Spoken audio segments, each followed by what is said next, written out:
माननीय अध्यक्ष महोदय, जांजगीर चांपा क्षेत्र में स्वीकृत कार्यों की अद्यतन स्थिति के विषय में मेरा प्रश्न था माननीय मंत्री जी से।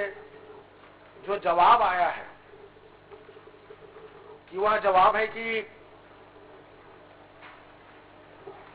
मुख्यमंत्री समग्र योजना में 20.8 लाख रुपए 8 कार्य स्वीकृत किए गए थे। खाली स्वीकृति कागज पर ही है, कार्य प्रारंभ नहीं हुआ है। कारण बताया गया कि त्रिस्तरीय पंचायत चुनाव के कारण यह काम नहीं हो सका है, जबकि बजट मार्च में स्वीकृति हो जाता है महोदय, अप्रैल तक जारी हो जाता है, दिसंबर जनवरी में आचार संहिता लगा है और यह वित्तीय वर्ष बजट भी चला जाएगा। तो क्या यह काम हो पाएंगे कि इसकी स्वीकृति पुनः आगामी वित्तीय वर्ष में रहेगा कि ये रुक जाएगा कि मिलेगा? माननीय मंत्री महोदय। माननीय अध्यक्ष महोदय, माननीय सदस्य ने जो विषय कहा है कि मुख्यमंत्री समग्र ग्रामीण विकास योजना के अंतर्गत उनके विधानसभा में कितने कार्य स्वीकृत हुए हैं, तो ये कुल 8 कार्य हैं, जिसका 20,80,000 रुपया स्वीकृत हो गया है माननीय अध्यक्ष महोदय। और प्रारंभ में जब रिपोर्ट इनको जानकारी उपलब्ध कराई गई तब यह स्थिति थी। वर्तमान में इनके कार्यों की स्वीकृति आदेश भी जारी हो गया है माननीय अध्यक्ष। माननीय अध्यक्ष महोदय, स्वीकृति आदेश कहां किस किस ग्राम पंचायत में कितनी की है, इसकी जानकारी प्राप्त नहीं हो पाई है। खाली ये आया कि इतने 8 कार्य को इतने लगे हैं। कृपा करके वो स्वीकृति आदेश किन किन ग्राम पंचायतों में कहां कितनी है वो उपलब्ध करा देंगे कृपा करके। एक विषय मेरा मनरेगा के अंतर्गत भी था कि भाई मनरेगा के अंतर्गत कार्य तो स्वीकृति किया गया है महोदय, परंतु अधिकांश काम अभी भी अप्रारंभ है। यह राष्ट्रीय योजना है, मजदूरों को लाभ पहुंचाने की योजना है काम के साथ साथ, पर वो भी अगर अप्रारंभ है तो ऐसा क्यों? क्या कारण है माननीय मंत्री महोदय कि यह भेदभाव क्यों हो रहा है हमारे क्षेत्र में? मैं कृपा करके आपसे जानकारी चाहता हूं। माननीय अध्यक्ष महोदय, माननीय विष्णुदेव जी की सरकार है, पालनहारी सरकार है, भेदभाव का विषय ही नहीं हो सकता। और विशेष रूप से माननीय सदस्य ने जो जानकारी मांगी थी वो उपलब्ध कराया गया है। नवागढ़ में और बलौदा, इनके दोनों ही विकासखंड इनके विधानसभा के, जिसमें जो अप्रारंभ कार्य दिख रहे हैं माननीय अध्यक्ष महोदय, चूंकि नरेगा का कार्य है, पंचायत से प्रस्ताव लेकर के स्वीकृति करके कार्य को रखा जाता है और जब काम की मांग करते हैं तब वो कार्य वहां पर प्रारंभ किया जाता है। तो अप्रारंभ कार्यों से व्यथित होने की कतई आवश्यकता नहीं है। अगर हम जनजागरण करके और काम की मांग करवा सके तो स्वीकृत होकर के कार्य रखा हुआ है माननीय सदस्य महोदय, कार्य स्वीकृत होकर रखा है, आप जरूर कार्य करवा लें, उसमें कहीं कोई संशय नहीं है। राशि और कार्य सब कुछ स्वीकृत होकर के रखा है। जी धन्यवाद माननीय मंत्री महोदय। उसी प्रकार से ब्याज की राशि, जांजगीर चांपा में ब्याज की राशि से स्वीकृत कार्यों की अद्यतन स्थिति की भी जानकारी आपने उपलब्ध कराई है। तो नवागढ़ विकास खंड में कुल 15 काम स्वीकृत हुए थे और अपूर्ण है 14 काम, एक ही काम मात्र पूर्ण हो चुके हैं माननीय महोदय।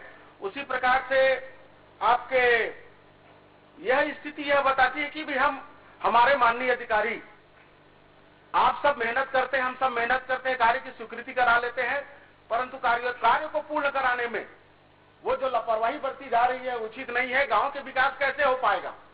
आपका विभाग है माननीय मंत्री महोदय, हम चाहेंगे कि भाई आप जो भी दें हमें स्वीकृति उतना ही पर्याप्त है, पर समय सीमा पे काम तो हो जाए ना। ये ना हो कि वर्तमान में जो बजट में स्वीकृत काम है वो कार्य अपूर्ण अगर है या कि शुरुआती नहीं हो पाया है, आप उस पैसे को वापस बुला लेते हैं, तो ऐसे में विकास कहां हो पाएगा? मैं आपसे इस विषय में चाहूंगा कि आप कम से कम अपना वक्तव्य दें ताकि ये भी काम पूर्ण हो जाए महोदय।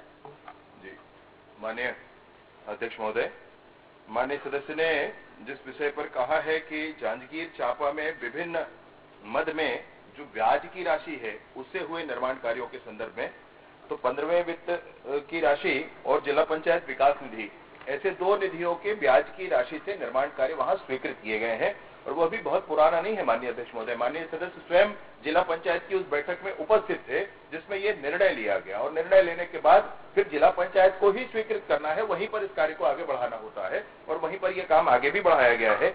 एक ही है नवागढ़ में 15 कार्यों में एक कार्य जो पूर्ण और 14 अपूर्ण मतलब प्रगतिरत बताए गए हैं, और बाकी अन्य स्थानों पर भी ये कार्य स्वीकृत हुए हैं। मैं सोचता हूं कि समय पूर्वक पूरे हो जाएंगे।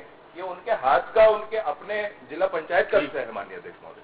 क्रमांक 3 विक्रम माननीय अध्यक्ष महोदय दीजिए जवाब। नहीं, वो जवाब आ गया, उस बात को स्वीकार कर रहा हूँ। जिला पंचायत के 5 साल कार्य कराने का भी मुझे अनुभव है माननीय मंत्री महोदय। सम्मानित सदस्य बैठे हुए हैं, सम्मानित सदस्य भी जिला पंचायत के पदेन सदस्य रहते हैं। ये भी बैठक में आपको अनुभव है कि भाभी जी का अनुभव है? मेरा भी अनुभव है। सांसद प्रतिनिधि के तौर पे मैं माननीय बैठता था वहां। मेरा यह कहना है कि भाई सम्मानित सदस्य बैठते हैं, सांसद विधायक उसके सदस्य रहते हैं, परंतु ऐसा भेदभाव क्यों? जब सब सम्मानित सदस्यों को जब राशि कहीं पे बराबर आवंटित की जाती है, तो मेरा प्रश्न है कि भाई हम चाहेंगे कि सम्मानीय विधानसभा के सदस्यों को भी उसमें सम्मिलित किया जाए ताकि उनके भी विकास काम वो हो। कोई प्राइवेट मांगते नहीं, हम भी विकास काम के लिए सभी सदस्यों की तरफ से मैं एक बात कह रहा हूं। और माननीय अध्यक्ष महोदय, मैं मन से एक बात आपसे मेरी मन की जो पीड़ा है उस बात को मैं आपको अवगत करा रहा हूं। 1.25 साल हो गए महोदय विधायक बने, परंतु विधायक बनने के बाद जो विधायकों का अधिकार होता है, उस विधायकों के अधिकार में लगातार कटौती की जा रही है महोदय। न आज तक जनसंपर्क की राशि हमारे अनुशंसा पे दी गई, बजट सत्र समाप्त होने को है, न कि माननीय प्रभारी मंत्री के द्वारा कहीं पे कुछ राशि दी गई, न कहीं पे कुछ बात आ पाती। हमारे एक भी काम, ऐसा भेदभाव क्यों हमारे साथ? हमारा जो अधिकार है उसको तो कम से कम मिले। कहते कहते थक गए माननीय अध्यक्ष महोदय। कृपा करके सम्मानित जितने हमारे लोग थे, इनके लिए तो ऐसा ना हो। चर्चा आपकी तरफ से आग्रह करना चाहूंगा। पंचायत विभाग की चर्चा होगी जी, तो ऐसे सारे विषयों को बोलने का पर्याप्त अवसर। ये प्रश्नकाल है,